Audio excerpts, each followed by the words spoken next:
अस्सलाम वालेकुम and welcome to another video. आज की वीडियो में मैं आपके साथ शेयर करने वाली हूँ अपने 7वें रोज़े की इफ्तार रूटीन।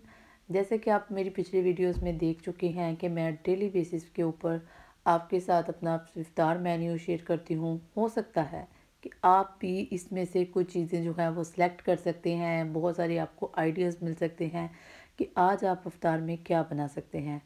तो आज मैं आपके साथ कुछ टिप्स और ट्रिक्स शेयर करूंगी। साथ ही साथ मैं आपको बताऊंगी कि कौन से दो ऐसे काम हैं जो आपको लाजमन करने चाहिए रमज़ान में। इन दो कामों की वजह से मेरा ख्याल है कि इंसान जन्नत का हकदार भी हो सकता है।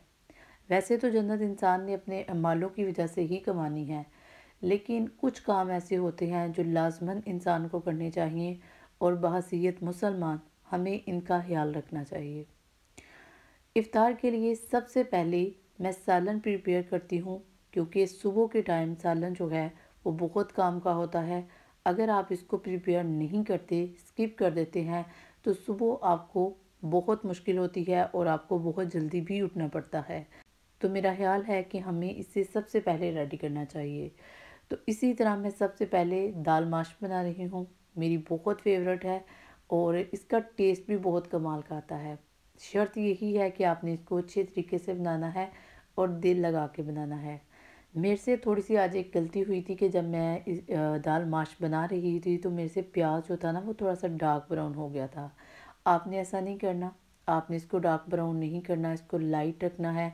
और इसके अंदर जितनी भी नमक मिर्च मसाले आपने डालने हैं हमेशा कम डालिएगा, क्योंकि रमज़ान है। तो रमज़ान में हम अगर मिर्च मसाले ज़्यादा खा लें तो इससे हमारे जिगर के ऊपर, हमारे मैदे के ऊपर इफ़ेक्ट हो सकता है। उसकी वजह यह है कि हम सारा दिन कुछ भी नहीं खाते, तो मैदे की गर्मी, जिगर की गर्मी, ये सब हो सकता है। तो आपने कोशिश यही करनी है कि मिर्च मसाले कम डालें। अच्छा, यहाँ पे ना मसाला भुन चुका है और इसके बाद मैं इसके अंदर डालूँगी दाल। प्रेशर कुकर के बाद बगैर इसको मैं तैयार कर रही हूँ। तो अगर आप प्रेशर कुकर में इसको तैयार करते हैं तो मैक्सिमम ये आधे घंटे में तैयार हो जाती है। ठीक है, तो मैं प्रेशर कुकर के बगैर बना रही हूँ, तो मेरे 45 मिनट जो थे लग गए थे।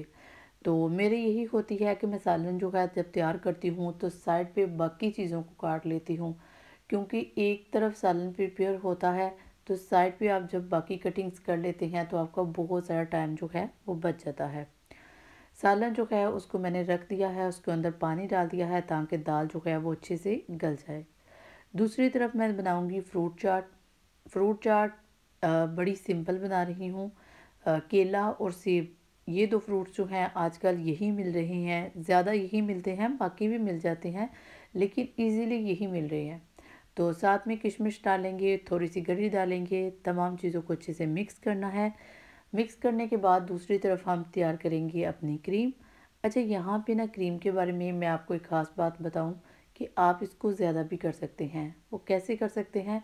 आपने जब क्रीम पैक में से क्रीम निकाल लेनी है तो आपने उसके अंदर थोड़ा सा पानी ऐड करना है। पानी ऐड करने के बाद उसमें से तमाम क्रीम को अच्छे से बाहर निकालना है।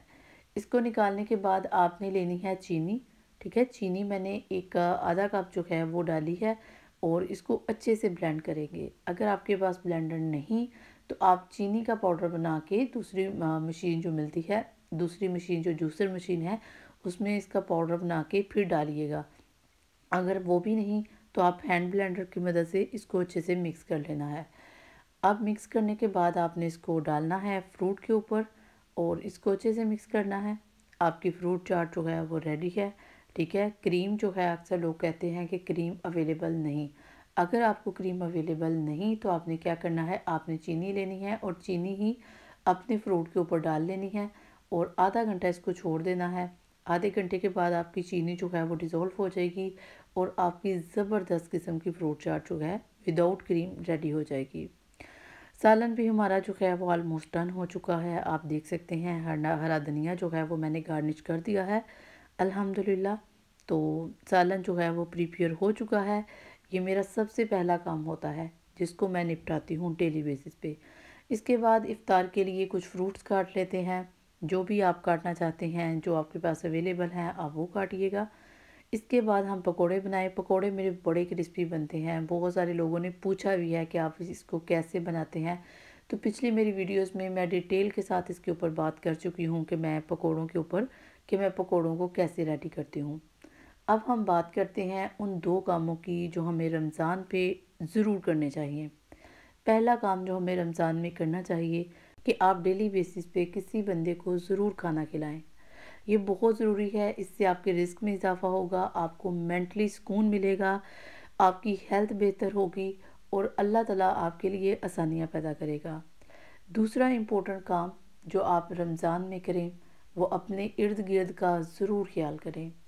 अगर आपके पास 1000 रुपया है तो आप उसमें से 50 रुपये, चाहे आप उसमें 10 रुपये, आप ज़रूर किसी को डोनेट करें। इतना ख्याल आप ज़रूर करें, ठीक है। जब आप रमज़ान में दूसरों का ख्याल करते हैं तो अल्लाह ताला आपके इस अजर को 70 गुना बढ़ा देता है और इससे भी आपके माल, आपकी दौलत, आपके रिस्क में इजाफ़ा करता है। अच्छा, रमज़ान में ना अफ्तारी के बाद मैं डेली बेसिस पे चाय पीती हूँ। चाय जो है हमेशा मैं तेज़ पत्ती वाली पीती हूँ, कम शुगर इस्तेमाल करते हैं और शुगर को कम ही इस्तेमाल करना चाहिए। इससे बहुत सारे हार्मफुल इफ़ेक्ट्स होते हैं, इस पे भी हम डिटेल पे बात करेंगे।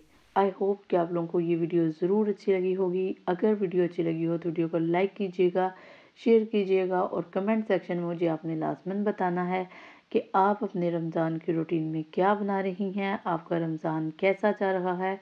मिलते हैं किसी और वीडियो में, तब तक अल्लाह हाफिज़।